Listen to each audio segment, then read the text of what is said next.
Ever wondered if you need to have kids to change the world? Prepare to have your mind blown. Did you know that the artist who painted the world's most famous smile and designed flying machines centuries ahead of his time never had children?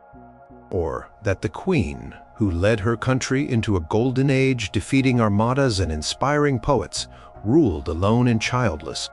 What about the composer who gave us symphonies that still make our hearts soar, even after he could no longer hear them himself, yet had no little ones to share his music with? And could the father of modern genetics, the man who unlocked the secrets of heredity with humble pea plants, have done so without a family of his own? Get ready to discover some of history's most incredible people who poured their everything into their work, leaving behind legacies that touch all our lives today, all without having children to carry on their names in the traditional way. Their stories are about passion, genius, and a different kind of offspring, ideas and creations that continue to shape our reality. Number 9. Gregor Mendel, the monk who talked to peas and uncovered your family secrets. Once upon a time, in a quiet monastery garden in what is now the Czech Republic, a monk named Gregor Mendel was doing something that seemed rather ordinary. He was growing peas. Lots and lots of peas. This was in the mid-1800s, a time when science was bubbling with new ideas, but no one quite understood how traits were passed down from parents to children. Why do you have your mother's eyes or your grandfather's curly hair? People had ideas, sure, mostly about blending, like mixing paint. Mendel, with his patient pea plants, was about to stumble upon something much more precise, much more revolutionary. Johann Mendel, as he was originally named, was born in 1822 to a farming family. From early on, he was bright and curious about the natural world. His family struggled financially, but they supported his education.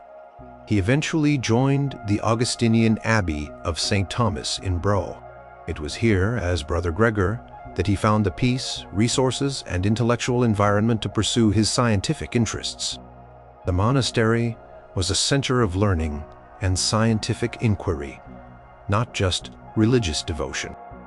He studied physics, mathematics, and botany at the University of Vienna, which equipped him with the rigorous scientific methods he would later apply to his famous experiments. He was a teacher, too, though he apparently struggled with the exams to become a certified high school teacher, perhaps because of test anxiety or, as some suggest, his examiners not fully grasping his innovative way of thinking. Back in the monastery garden, Mendel was not just casually gardening. He was conducting meticulous experiments. He chose pea plants because they had many distinct varieties, grew quickly, and he could control their pollination. He could cross-pollinate them himself using a delicate brush to transfer pollen from one plant to another, essentially deciding which plants would be the parents. He focused on 7 specific traits: pea shape round or wrinkled, pea color yellow or green, flower color purple or white, pod shape inflated or constricted, pod color yellow or green, flower position axial or terminal, and stem height tall or dwarf.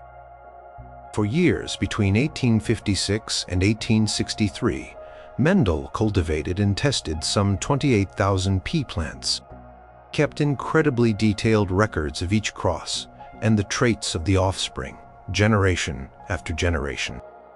This is where his mathematical background really shone. He did not just observe, he counted. He looked for patterns. And patterns he found. He noticed that when he crossed a tall plant with a short plant, the offspring were not medium height. They were all tall. It was as if the tallness trait was dominant and the shortness trait was recessive, hiding in the background. But it did not disappear. When he let these tall offspring self-pollinate, the shortness trait reappeared in their children in a predictable ratio, about 3 tall plants for every 1 short plant. This led him to formulate what we now call Mendel's laws of inheritance. The law of segregation states that for any particular trait, the pair of I2s from each parent separate and only one ID passes from each parent to an offspring. Which ATO in a parent's pair of ATOs is inherited is a matter of chance. The law of independent assortment suggests that different genes for different traits are sorted separately from one another, so that the inheritance of one trait is not dependent on the inheritance of another. He called these hereditary units factors, what we now call genes.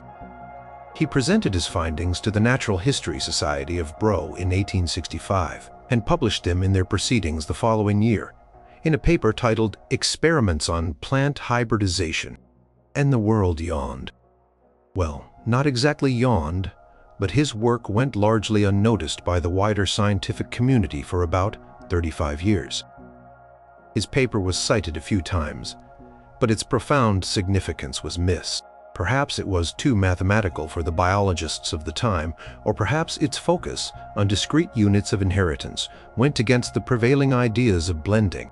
Mendel himself was reportedly a bit disappointed by the lack of recognition, but continued his monastic duties, eventually becoming abbot of the monastery. His administrative duties left him less time for science. Gregor Mendel never married and had no children.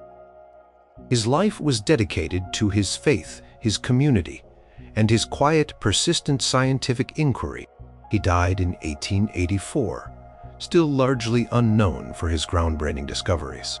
Then, around the year 1900, everything changed. 3 different European scientists, Hugo de Vries, Karl Correns, and Erich von Schermach, independently rediscovered Mendel's work while conducting their own heredity experiments. They all found his old paper, realized its importance, and gave him full credit. Suddenly, Mendel was famous, posthumously. His factors became the foundation of the new science of genetics. His laws explained so much. They provided the mechanism for Charles Darwin's theory of evolution by natural selection, a missing piece Darwin himself had puzzled over. Today, Gregor Mendel is universally hailed as the father of modern genetics. His work underpins our understanding of how life passes on its characteristics. It is fundamental to agriculture, helping to breed better crops and livestock. It is crucial in medicine, allowing us to understand genetic diseases, predict risks, and develop therapies. Genetic counseling, DNA fingerprinting, gene therapy, all these modern marvels have their roots in a monk's patient experiments with pea plants in a monastery garden. Though he had no biological children, Gregor Mendel's intellectual offspring, the principles of heredity, have multiplied and spread profoundly, shaping our world and our understanding of life itself. His legacy is in every biology textbook, every genetics lab, and in the very blueprint of who we are. Number 8. Florence Nightingale, the lady with the lamp, who revolutionized nursing and made hospitals safer.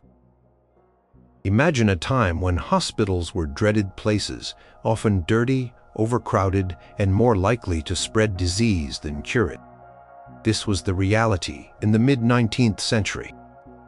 Then came Florence Nightingale, a woman of fierce determination and brilliant intellect, who not only transformed nursing into a respected profession, but also used the power of data to save countless lives. She became an icon, the lady with the lamp. But her real legacy is far more than just a comforting image. It is in the very way modern healthcare operates. Florence Nightingale was born in 1820 in Florence, Italy, to a wealthy British family. She was named after her birthplace. Unlike most young women of her privileged background who were expected to marry well and manage a household, Florence felt a different calling. From a young age, she believed God had called her to service. She was highly educated for a woman of her time, tutored by her father in subjects like mathematics, history, and philosophy. Her family was initially horrified when she announced her intention to become a nurse. In those days, nursing was considered a menial job, often performed by untrained and uneducated women, sometimes of dubious reputation. Hospitals were not places respectable young ladies frequented. But Florence was unyielding. She pursued her calling with passion, visiting hospitals, studying reports, and secretly training as a nurse in Germany. Her big moment, the one that would catapult her to fame, came with the Crimean War, which broke out in 1853. Reports from the war front described horrific conditions for sick and wounded British soldiers. They were dying in droves, not just from battle wounds, but from diseases like cholera, dysentery, and typhus in the squalid military hospitals.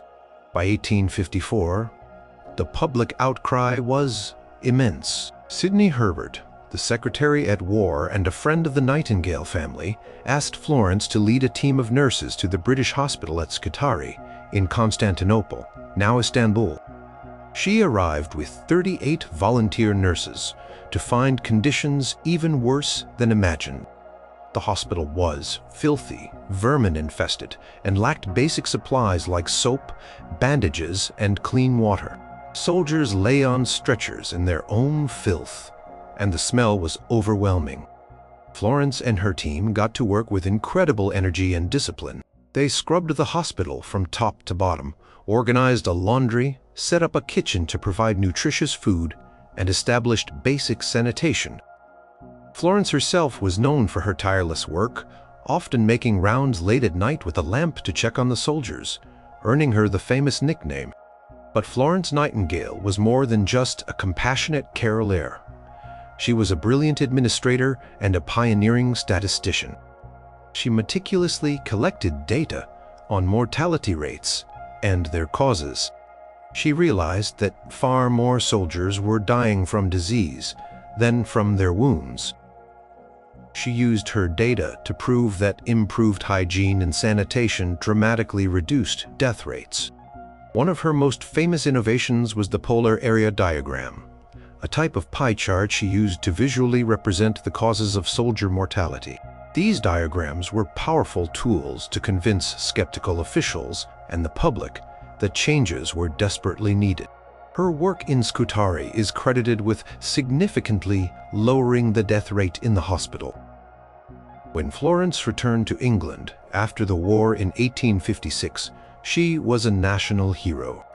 But she shunned the spotlight, preferring to work behind the scenes to bring about lasting reform.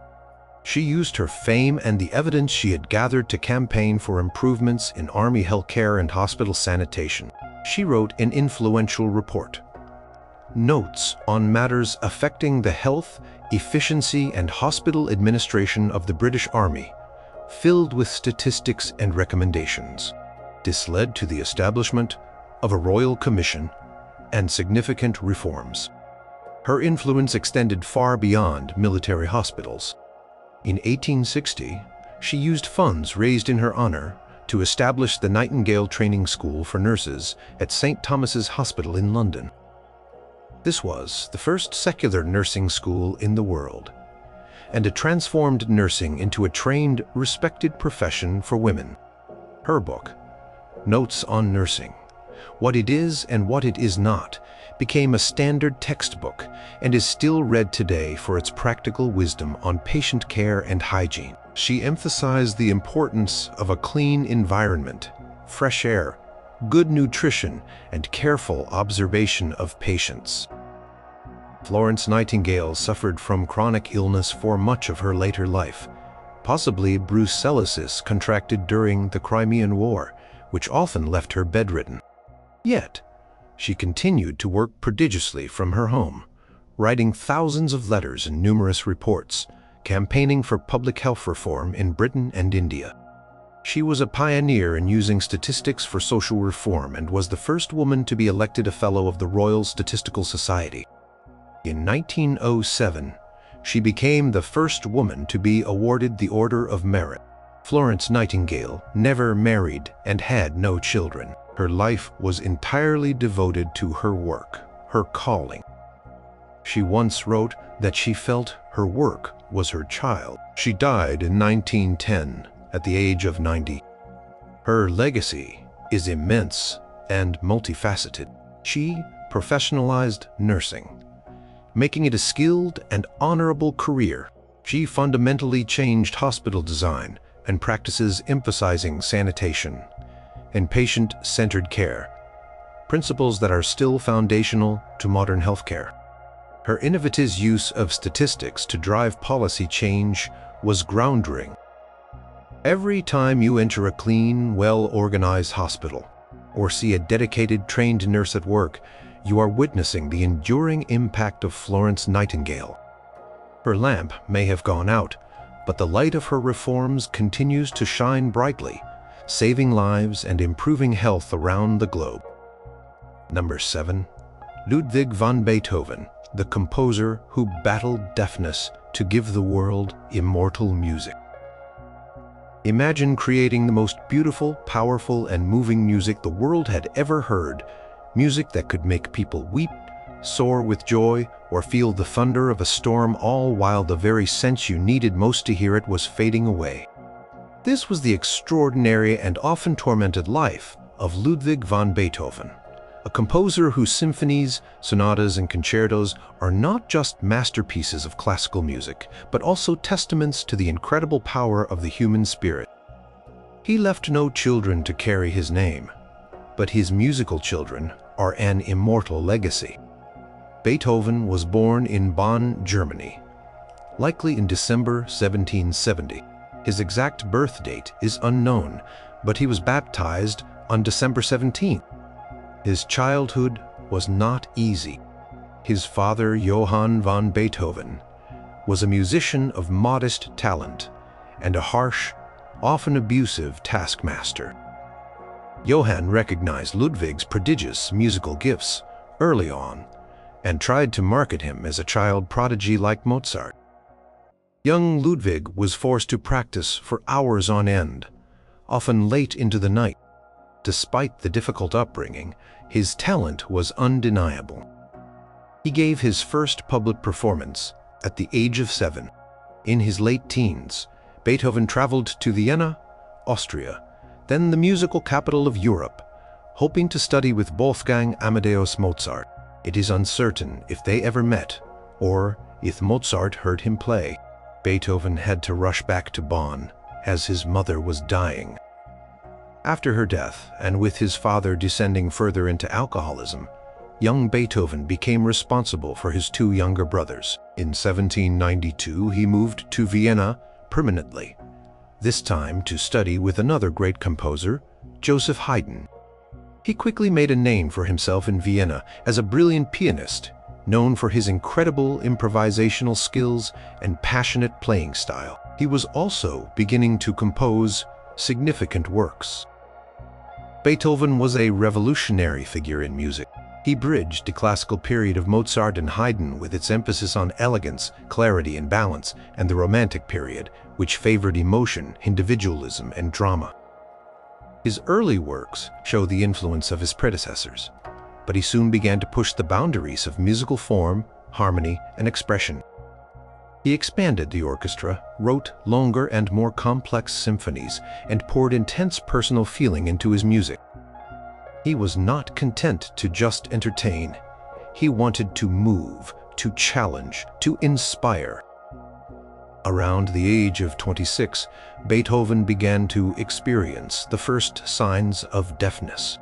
This was a devastating blow for a musician. He described his despair in a famous letter to his brothers, known as the Heiligenstadt, testament written in 1802 but discovered only after his death. In it, he confessed his suicidal thoughts, but also his resolve to live on for his art. He wrote, "It was only my art that held me back. It seemed impossible to leave the world until I had brought forth all that I felt was within me." And so he continued to compose, even as his hearing deteriorated. It is almost unimaginable how he did it. He could hear the music in his mind. He had what is called absolute pitch, and his deep understanding of musical structure allowed him to compose even when he could not fully perceive the sounds. He would sometimes use an ear trumpet or place a special rod on his piano that he could bite to feel the vibrations. His later music, composed when he was profoundly deaf, is considered by many to be his most profound and innovative. Works like the Ninth Symphony, with its famous Ode to Joy chorus, the late string quartets, and the Missa Solemnis, are monuments of Western music. When the Ninth Symphony peaned in 1824, Beethoven, by then completely deaf, stood on stage, turning the pages of his score and beating time. At the end, one of the soloists had to turn him around to see the thunderous applause he could not hear. Beethoven was known for his difficult, stormy personality.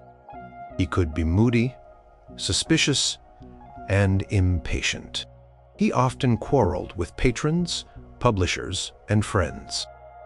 He never married, though he fell in love several times, often with women who were aristocrats and considered unattainable for a commoner like him. His most famous love letter, the immortal Beloved Letter, was found among his papers after his death, its recipient still a mystery. He longed for companionship and a family, but never achieved that kind of domestic happiness. He did, however, become the guardian of his nephew Karl, a relationship that caused him much stress and heartache. Beethoven died in Vienna on March 26, 1827, at the age of 56, during a thunderstorm, a fittingly dramatic end for such a dramatic figure. An estimated 20,000 people attended his funeral. He left behind an astonishing body of work: 9 symphonies, 5 piano concertos, a violin concerto, 32 piano sonatas, 16 string quartets, an opera, Fidelio, and numerous other chamber works, songs, and choral pieces. His legacy is immeasurable. He changed the course of music history. He elevated the status of the composer from a craftsman serving a patron to an artist expressing a personal vision. His music is played and loved all over the world. In concert halls, on recordings, in movies. It speaks of struggle, defiance, joy, and ultimate triumph. The iconic opening 4 notes of his Fifth Symphony, Da-da-da-dum, are instantly recognizable. His Für Elise is a staple for piano students everywhere. The Ode to Joy from his Ninth Symphony has become a universal anthem of hope and brotherhood. Ludwig van Beethoven had no children to inherit his worldly goods, but he bequeathed to humanity a treasure trove of music that continues to inspire comfort and awe us more than 2 centuries after he laid down his pen. His creations are his enduring offspring. Number 6. George Washington, the reluctant hero, who became a nation's father figure.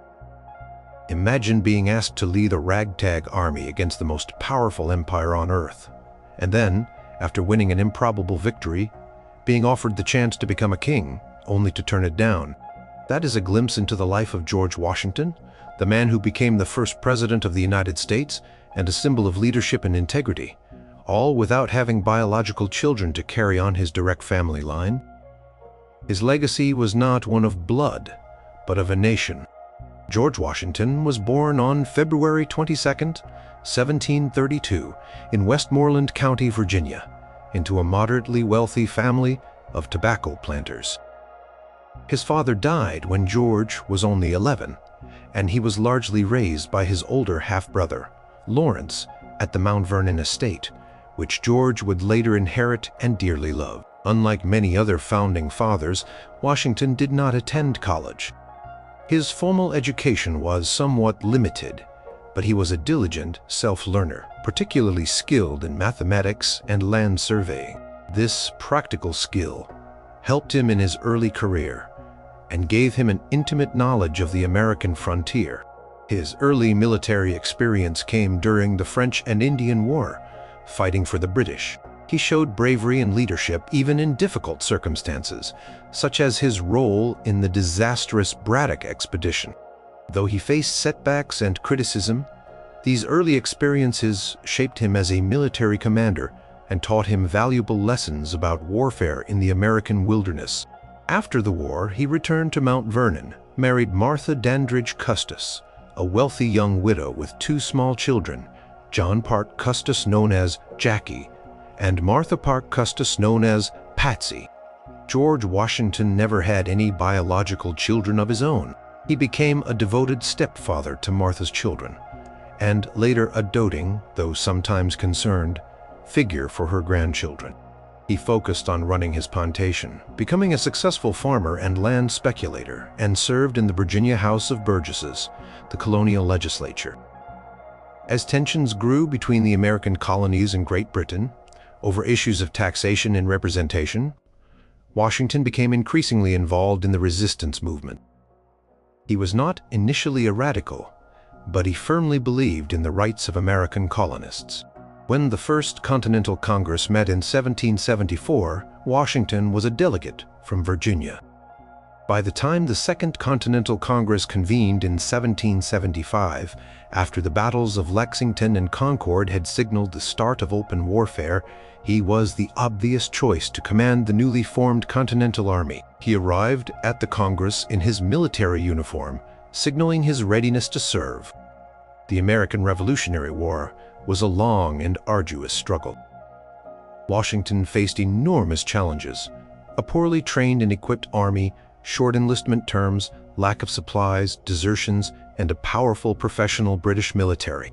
There were dark times, like the brutal winter at Valley Forge, where his army suffered terribly from cold, hunger, and disease. Yet, Washington's steadfastness, his ability to inspire loyalty and perseverance, and his strategic acumen kept the revolutionary cause alive. He was not always the most brilliant battlefield tactician, but he understood the importance of avoiding catastrophic defeats and preserving his army.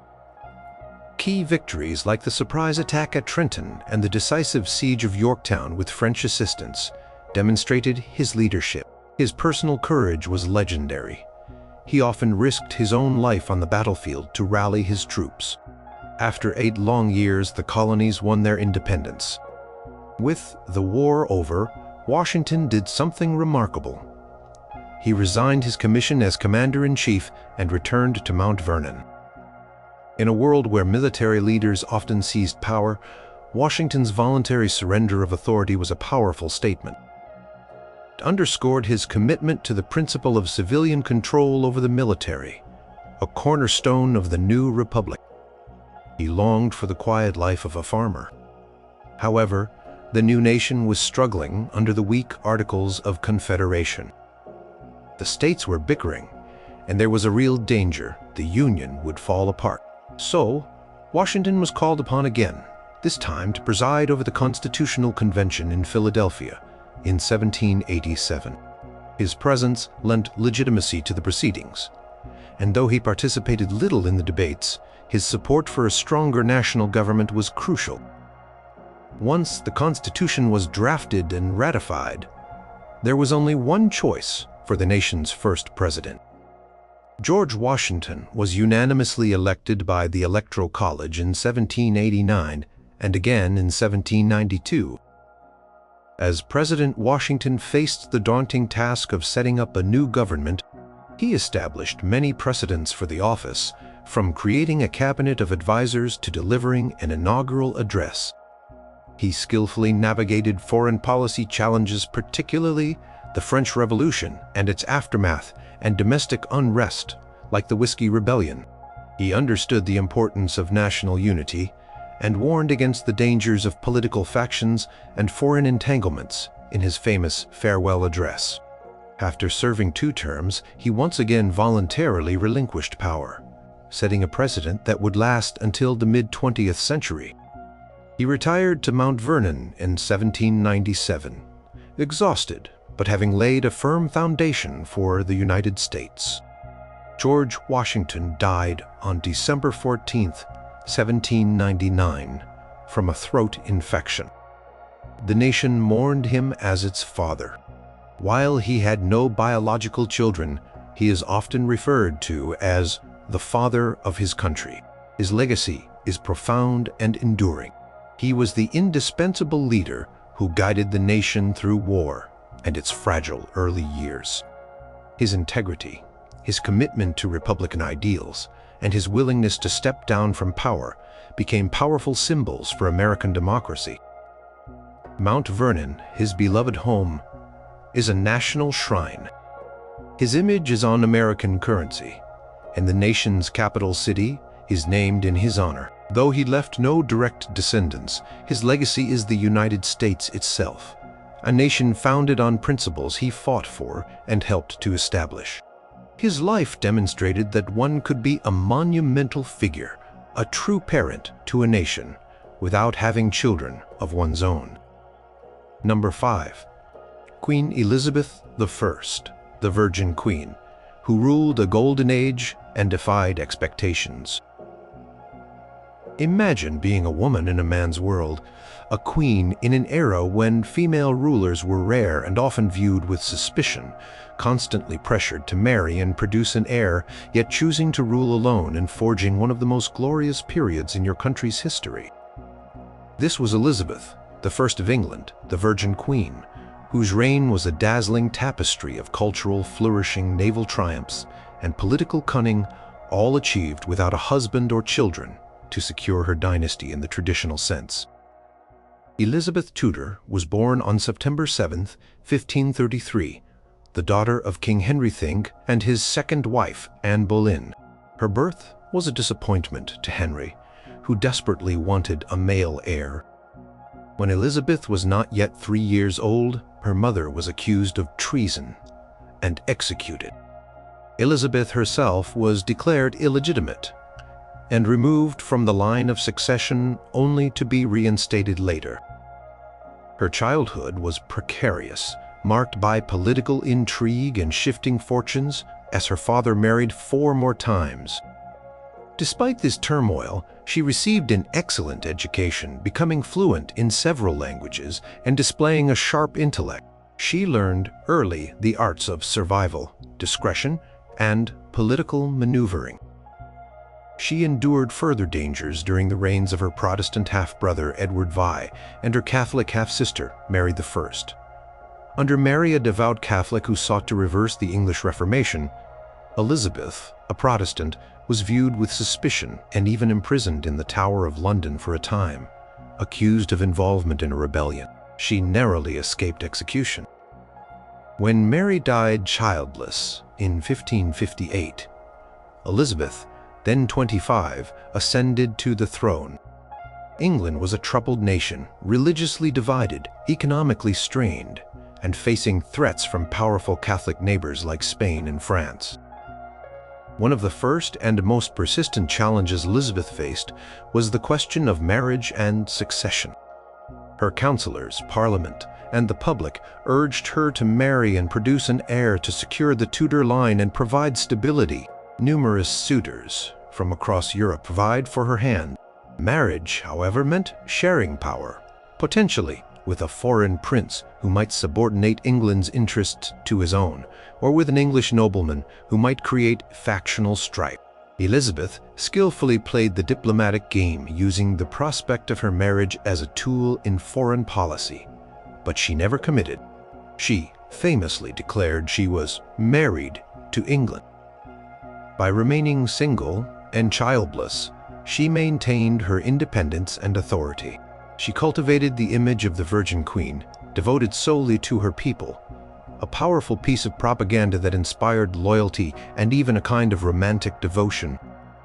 Elizabeth's reign, spanning over 44 years, is often called England's Golden Age. It was a time of relative peace and prosperity at home, though there were plots against her life, particularly those involving her Catholic cousin Mary, Queen of Scots, whom Elizabeth eventually reluctantly had executed. Elizabeth established a religious settlement, the Elizabethan settlement, which sought a moderate path for the Church of England, trying to accommodate both Protestant and Catholic sensibilities, though tensions remained. Culturally, the Elizabethan era was extraordinary. It was the age of William Shakespeare, Christopher Marlowe, and Edmund Spenser. Theater flourished, poetry and music thrived, and a sense of national identity and pride grew. Elizabeth herself was a patron of the arts and a skilled performer on the political stage, known for her magnificent progresses around the country and her powerful speeches. In foreign affairs, Elizabeth's reign was marked by a cautious but ultimately successful policy. She avoided large-scale continental wars, but supported Protestant causes in Europe. Her greatest foreign policy triumph was the defeat of the Spanish Armada in 1588. King Philip D of Spain, angered by English support for Dutch rebels and raids by English privateers like Sir Francis Drake on Spanish shipping, sent a massive fleet to invade England. The smaller, more maneuverable English navy, aided by bad weather, the Protestant wind, inflicted a stunning defeat on the Armada. Elizabeth famously addressed her troops at Tilbury, wearing a silver breastplate over a white velvet dress, declaring, "I know I have the body of a weak and feeble woman, but I have the heart and stomach of a king, and of a king of England, too."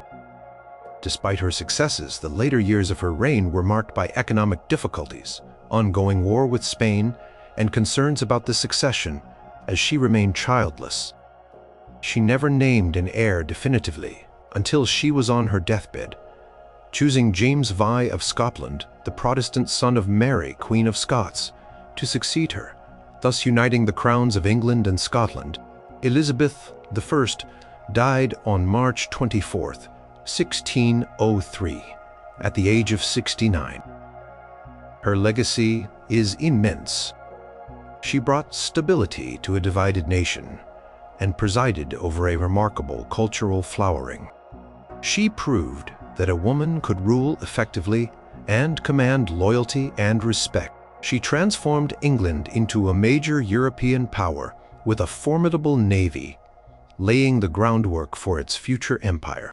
Her decision to remain unmarried and childless, while a source of anxiety during her lifetime, ultimately did not diminish her greatness or the stability of the realm upon her death. Instead, it became a key part of her mystique and her power. She left no children, but she left a strong, confident England, a rich cultural heritage, and the enduring image of a queen who put her country above all else. The Elizabethan era remains a high point in English history, a testament to the extraordinary reign of a queen who defied all conventions. Number 4. Isaac Newton, the man who figured out gravity and basically wrote the rules of the universe. Imagine one person sitting under a tree, maybe seeing an apple fall, and from that simple observation, or perhaps just deep thought, developing laws that explain why planets orbit the sun, why the moon causes tides, and why objects fall to the ground. That person was Isaac Newton, a towering figure in the history of science whose discoveries fundamentally changed how we understand the physical world. He was a man of intense focus and solitary habits, who never married and had no children, pouring his immense intellectual energy into unlocking the universe's secrets. Isaac Newton was born prematurely on Christmas Day 1642 by the old Julian calendar, then in use in England. It was January 4th, 1643, by the modern Gregorian calendar, in Woolsthorpe, Lincolnshire, England. His father, also named Isaac Newton, had died 3 months before his birth. His mother, Hannah Ayscough, remarried when Isaac was 3 and left him in the care of his maternal grandmother.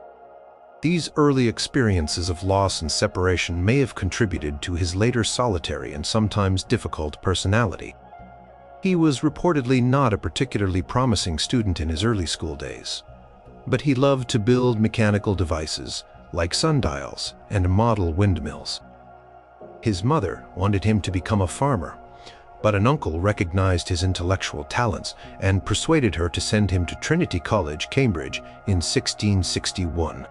At Cambridge, Newton immersed himself in the study of mathematics and natural philosophy, as science was then called. He studied the works of Aristotle, Descartes, Copernicus, Galileo, and Kepler. He began to develop his own innovative ideas. Then, in 1665, the Great Plague hit England, and Cambridge University closed. Newton returned to Woolsthorpe for about 2 years. This period of forced isolation was astonishingly productive.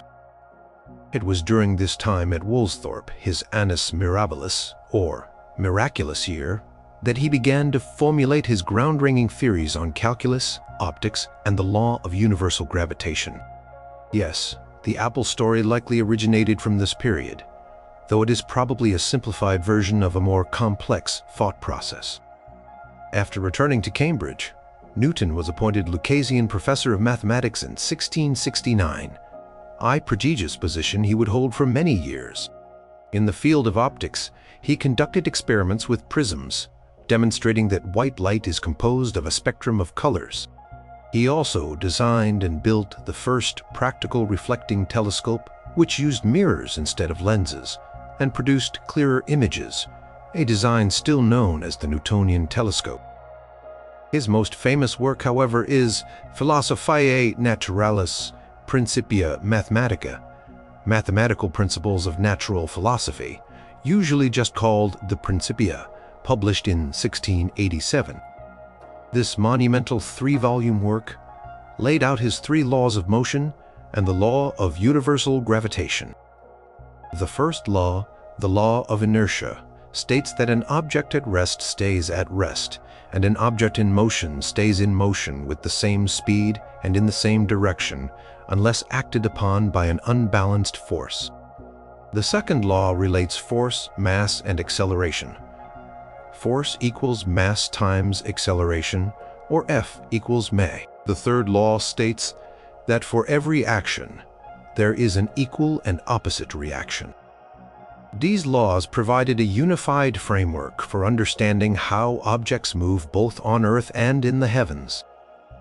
His law of universal gravitation was revolutionary. It stated that every particle of matter in the universe attracts every other particle with a force that is directly proportional to the product of their masses and inversely proportional to the square of the distance between their centers. This single law could explain why an apple falls from a tree, why the moon orbits the Earth, and why the planets orbit the sun. Provided a mathematical basis for Kepler's laws of planetary motion and unified terrestrial and celestial mechanics. Principia is considered one of the most important scientific books ever written, providing the foundation for classical physics. Newton also independently developed a new branch of mathematics called calculus, or the science of fluxions, as he called it, which deals with rates of change and accumulation. German mathematician Gottfried Wilhelm Leibniz also developed calculus, independently around the same time, leading to a bitter priority dispute between them and their supporters. Calculus became an essential tool for solving problems in physics, engineering, and many other scientific fields. Newton was a complex and often secretive man. He was deeply religious, though his religious views were unorthodox. He wrote extensively on theology and alchemy, subjects that he considered as important as his scientific work, though these writings were largely unpublished during his lifetime. He was known for his intense concentration, sometimes forgetting to eat or sleep when absorbed in his work. He could also be highly sensitive to criticism and engaged in several acrimonious disputes with other scientists. He served 2 brief terms as Member of Parliament for Cambridge University, and later in life moved to London, where he became Warden and then Master of the Royal Mint. He took these duties very seriously, reforming the currency and prosecuting counterfeiters. He was knighted by Queen Anne in 1705, becoming Sir Isaac Newton. Isaac Newton never married and is believed to have died a virgin. His life was almost entirely dedicated to his intellectual pursuits. He died on March 20th, 1727, Old Style, and was buried with great honor in Westminster Abbey. His legacy is almost beyond calculation. He provided a comprehensive mathematical model of the universe that dominated scientific thought for over 2 centuries, until the advent of Einstein's theory of relativity. His laws of motion and gravitation are still fundamental to much of physics and engineering. Calculus is an indispensable mathematical tool. His work in optics paved the way for our understanding of light and color. He did not just make discoveries, he created a new way of doing science based on mathematical reasoning and experimental evidence. Though he had no children of his own, Isaac Newton's intellectual descendants are legions of scientists and engineers who continue to build upon the foundations he laid, forever shaping our technological world and our understanding of the cosmos. Number 3. Jane Austen, the writer whose love stories still make our hearts flutter centuries later. Picture a quiet English countryside, elegant balls in grand houses, witty conversations over tea, and young women navigating the tricky path to love and marriage in a society with strict rules and expectation. This is the world of Jane Austen, a novelist whose sharp observations, memorable characters, and timeless themes of love, class, and social manners continue to enchant readers around the globe more than 200 years after her books were first published. She crafted these enduring romantic comedies without ever marrying or having children herself, her legacy living on in the millions who adore her words. Jane Austen was born on December 16, 1775, in the village of Steventon, Hampshire, England. She was the 7th of 8 children of the Reverend George Austen and his wife, Cassandra. It was a close-knit and lively family that valued learning and creativity. Jane and her beloved older sister Cassandra were educated at home for a time, and then, briefly, at boarding schools. Jane had access to her father's extensive library and was an avid reader from a young age. The Austens often engaged in amateur theatricals, and Jane began writing stories, poems, and plays for her family's entertainment in her early teens. These early works, known as the Juvenilia, are full of humor and parody, showing her keen wit and observational skills even then. Jane Austen's life was, on the surface, relatively uneventful compared to some of the more dramatic figures in history. She lived a quiet, domestic life, typical of unmarried women of her gentry class in late 18th and early 19th century England. She attended church, paid social calls, helped manage the household, and enjoyed activities like playing the piano, sewing, and attending local dances. She never married, though she had some youthful flirtations and reportedly accepted a marriage proposal one evening, only to retract her acceptance the next morning. Love and marriage are central themes in her novels, but she herself chose, or perhaps found herself, destined for a single life. This personal status did not prevent her from writing about romantic relationships with unparalleled insight and realism. Her major novels were written in 2 distinct periods: Sense and Sensibility, Pride and Prejudice, and Northanger Abbey were all drafted in the late 1790s, when she was in her early 20s. After her father retired in 1801, the family moved to Bath, and later to Southampton after his death in 1805. During these years, Jane seems to have written less. Then, in 1809, her brother Edward provided his mother and sisters with a stable home at Chawton Cottage in Hampshire. It was in this supportive environment that Jane Austen revised her earlier manuscripts and wrote her later masterpieces, Mansfield Park, Emma, and Persuasion.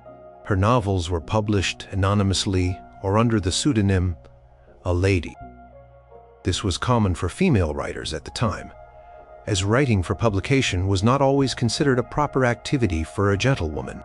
Sense and Sensibility appeared in 1811, followed by Pride and Prejudice in 1813, which she famously called her own darling child. Mansfield Park was published in 1814, and Emma in 1815. Northanger Abbey and Persuasion were published posthumously in 1817 after her death. While her books gained some popularity and critical appreciation during her lifetime, she did not achieve widespread fame until much later. Austen's novels are celebrated for their brilliant social satire, their perfectly crafted plots, their sparkling dialogue, and their unforgettable characters. Think of the proud Mr. Darcy and the spirited Elizabeth Bennet from Pride and Prejudice, the sensible Eleanor Dashwood and her romantic sister Mary Ann from Sense and Sensibility, or the well-meaning but meddlesome Emma Woodhouse from Emma. These characters feel real, with flaws and virtues, navigating a society where a woman's social standing and economic security often depended entirely on making a suitable marriage. Austen explored themes of love, reputation, family, social class, and the constraints placed on women with wit, irony, and profound psychological insight. She was a master of free, indirect discourse, a narrative technique that allows the reader to access a character's thoughts and feelings intimately. Jane Austen began to suffer from ill health in early 1816, likely Addison's disease or Hodgkin's lymphoma. She continued to write as much as her health allowed, working on a novel called Sanditon before she became too weak. Seeking better medical care, she moved to Winchester with her sister Cassandra in May 1817. She died there on July 18, 1817, at the young age of 41, and was buried in Winchester Cathedral. Though she had no children, her novels are her enduring offspring. For many years after her death, her work was admired by a select group, but in the late 19th and 20th centuries, her reputation soared. Today, Jane Austen is one of the most widely read and beloved novelists in the English language. Her books have been continuously in print, translated into numerous languages, and adapted countless times for film, television, and stage. There are Jane Austen societies, fan fiction, and academic conferences dedicated to her work. Phrases from her novels have entered common usage.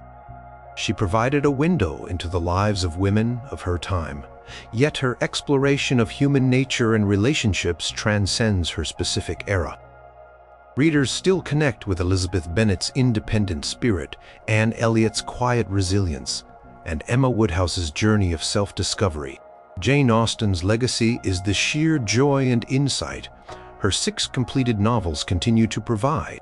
She created a world that readers can step into, full of characters who feel like old friends. She showed that a woman's life, even a seemingly quiet one, could be the source of profound and enduring art.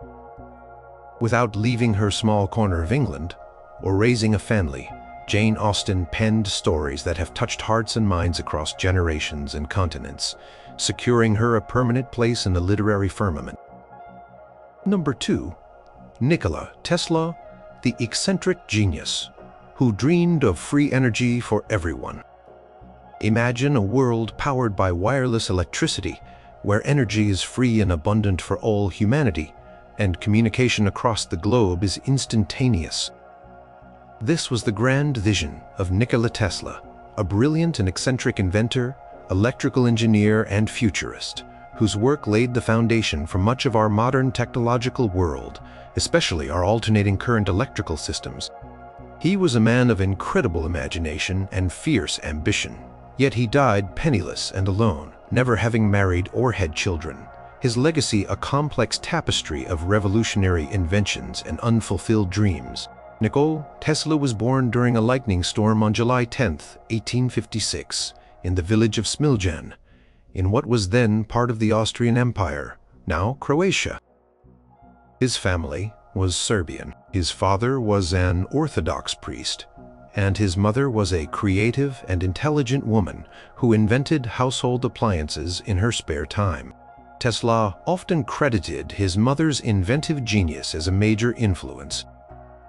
From a young age, Tesla displayed an extraordinary intellect, a photographic memory, and a remarkable ability to visualize complex machinery in his mind in great detail without needing to draw plans. He studied engineering at the Austrian Polytechnic in Graz, and later at the University of Prague, though he did not complete his degree at either. In 1881, Tesla began his career working for a telegraph company in Budapest, where he made his first invention, a telephone repeater. It was also in Budapest that he conceived of the idea for a rotating magnetic field, the principle behind alternating current induction motors, which would become one of his most significant contributions. In 1882, he moved to Paris to work for the Continental Edison Company, installing incandescent lighting systems. 2 years later, in 1884, he immigrated to the United States, arriving in New York City with just 4 cents in his pocket and a letter of introduction to Thomas Edison. Tesla initially worked for Edison, a proponent of direct current, DC, electricity.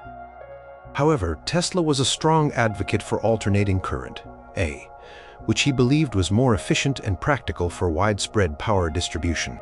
This fundamental disagreement led to a famous rivalry, often dubbed the War of the Currents.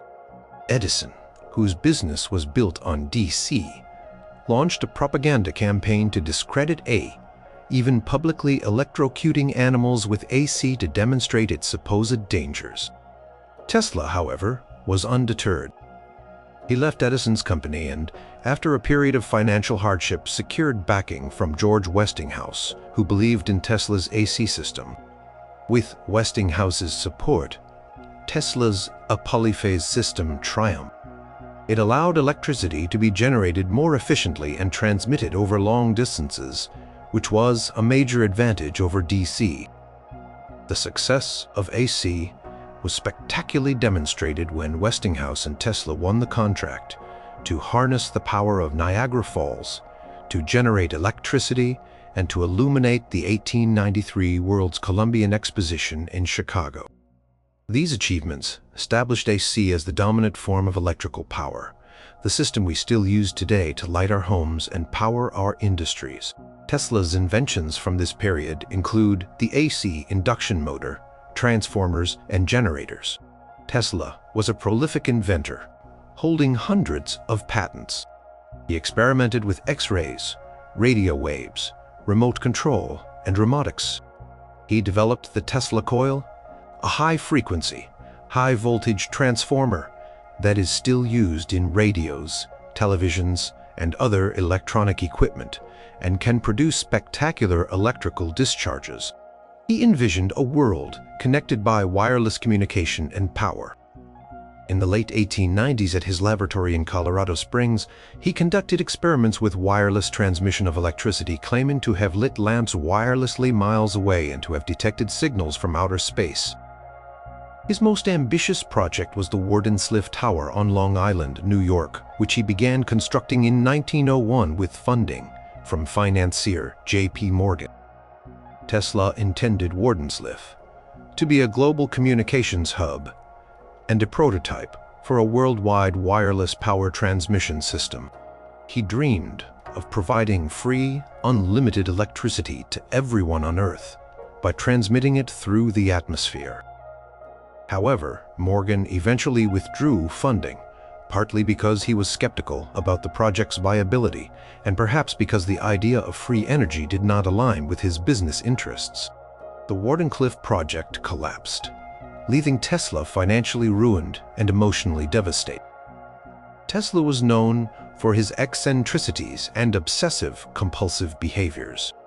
He had a phobia of germs, was obsessed with the number 3, and had specific, peculiar daily routines, claimed to have visions and to receive ideas in flashes of inspiration. He never married and lived a largely solitary life, dedicating himself entirely to his work. He often worked for days on end with little sleep. In his later years, he lived in New York hotels, becoming increasingly reclusive and impoverished, though he continued to work on new ideas and make pronouncements to the press on his birthday.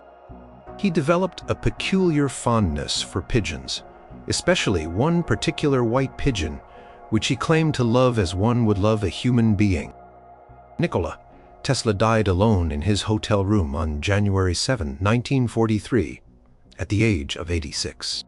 Much of his work was either forgotten, misunderstood, or overshadowed by others like Edison and Guglielmo Marconi, who received credit for the invention of radio, though Tesla had demonstrated wireless communication principles years earlier. The United States Supreme Court later upheld Tesla's radio patent rights, but Marconi's name remained more popularly associated with radio's invention. However, in recent decades, Tesla's reputation has experienced a massive resurgence. He is now widely recognized as one of the greatest inventors and scientific visionaries of all time. His contributions to electrical engineering are fundamental. The unit of magnetic flux density is named the Tesla in his honor. His vision of wireless technology prefigured many modern conveniences.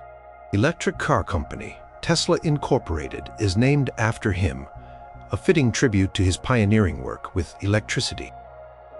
Though he had no children to carry on his name, Nikola Tesla's intellectual children are the countless technologies that power our modern civilization, and his visionary dreams continue to inspire scientists and dreamers. His true legacy is the electrified, interconnected world he helped to create and the tantalizing possibilities of the future he imagined. Number 1. Leonardo da Vinci, the ultimate Renaissance man who painted smiles and dreamed of flight. Imagine a mind so vast and curious that it could master painting, sculpture, architecture, music, science, mathematics, engineering, invention, anatomy, geology, cartography, botany, and writing, all at the highest level. This was Leonardo da Vinci, the quintessential Renaissance man, whose genius seems almost superhuman. He painted the most famous portrait in the world, the Mona Lisa, and conceptualized inventions like the helicopter and the tank centuries before they became reality. He did all this without ever marrying or having children. His boundless creative energy poured into an astonishing legacy of art and inquiry that continues to fascinate and inspire us 500 years later. Leonardo was born out of wedlock on April 15, 1452. Near the Tuscan town of Vinci, Italy. His father was a wealthy Florentine notary, Ser Piero da Vinci, and his mother, Caterina, was a peasant woman. He was raised primarily by his father's family and received a basic education in reading, writing, and arithmetic. More importantly, he was exposed to the artistic traditions of Florence, one of the great centers of the Renaissance. His artistic talent was evident from an early age. Around the age of 14, he was apprenticed to Andrea del Verrocchio, a leading painter and sculptor in Florence. In Verrocchio's workshop, Leonardo learned not only painting and sculpture, but also technical and mechanical arts. Legend has it that Verrocchio was so impressed by Leonardo's skill in painting an angel in a Clay-Arbuty work, The Baptism of Christ, that he resolved never to paint again. Leonardo became an independent master in 1478. His early works in Florence, such as the Annunciation and Ginevra de' Benci, already showed his mastery of technique, his innovative use of light and shadow, sfumato, and his deep psychological insight into his subjects. Around 1482, Leonardo moved to Milan to work for Duke Ludovico Sforza. He spent about 17 years in Milan, during which he painted one of his most famous works, The Last Supper, a monumental fresco on the wall of a monastery dining hall. This masterpiece is renowned for its dramatic composition and the way it captures the varied emotions of the apostles at the moment Christ announces that one of them will betray him. In Milan, Leonardo also worked as a military and civil engineer, designing fortifications, hydraulic systems, and even elaborate stage productions for the Duke. Throughout his life, Leonardo was driven by an insatiable curiosity and a desire to understand the world around him. Kept voluminous notebooks filled with drawings, observations, and theories on a vast range of subjects. These notebooks, written in mirror script from right to left, are a testament to his extraordinary mind. He studied human anatomy with unprecedented detail, dissecting human corpses to understand the workings of the body. His anatomical drawings are remarkable for their accuracy and beauty, far surpassing anything done before him. He studied the flight of birds, hoping to create a flying machine for humans, and his notebooks contain designs for ornithopters, helicopters, and parachutes. He made pioneering observations in geology, botany, and hydraulics. He was fascinated by water, its movements, and its power. Leonardo was a restless innovator, often starting projects that he never finished, or experimenting with new techniques that sometimes proved unstable, as with the experimental pigments he used for the Last Supper, which began to deteriorate even during his lifetime. Perfectionism and his tendency to get sidetracked by new interests meant that his actual output of completed paintings is relatively small, perhaps around 15 to 20 works. Yet, each one is a masterpiece. The Mona Lisa, La Gioconda, with her enigmatic smile and the sfumato technique that gives her face a lifelike, almost breathing quality, is arguably the most famous and iconic painting in the world. It draws millions of visitors to the Louvre Museum in Paris every year.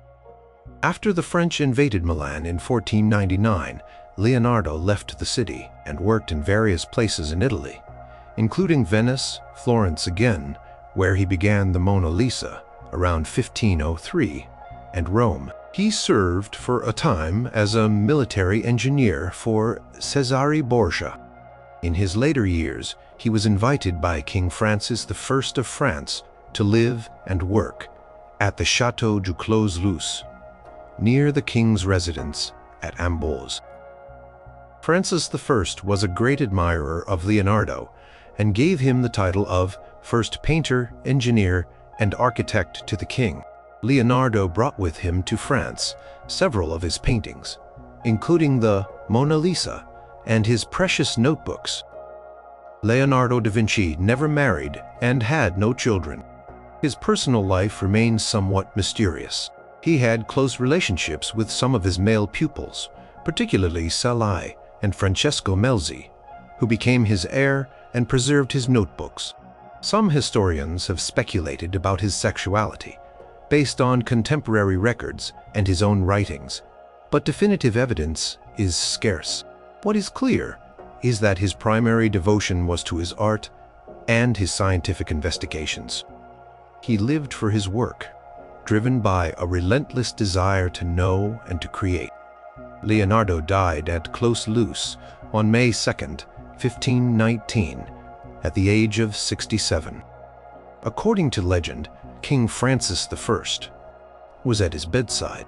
He was buried in the chapel of Saint Hubert in the Château d'Amboise. While he was famous in his own time as a painter, the full scope of his genius, particularly his scientific and inventive work contained in his notebooks, was not widely recognized until centuries later, when his notebooks were deciphered and published. Today, Leonardo da Vinci is revered not just as a great artist, but as a universal genius, perhaps the most diversely talented individual ever to have lived. His paintings are priceless treasures. His anatomical drawings advanced medical knowledge. His engineering concepts were centuries ahead of their time. He embodied the Renaissance ideal of human potential. His approach to science based on observation and experimentation was groundbreaking. Though he left no family line, his intellectual and artistic lineage is immense. Every artist who strives for psychological depth, every scientist who seeks to understand the natural world through careful observation, every inventor who dreams of new possibilities walks in some way in the footsteps of Leonardo da Vinci. His legacy is a testament to the extraordinary power of human curiosity and creativity, a gift to all humanity from a man whose mind knew no bounds.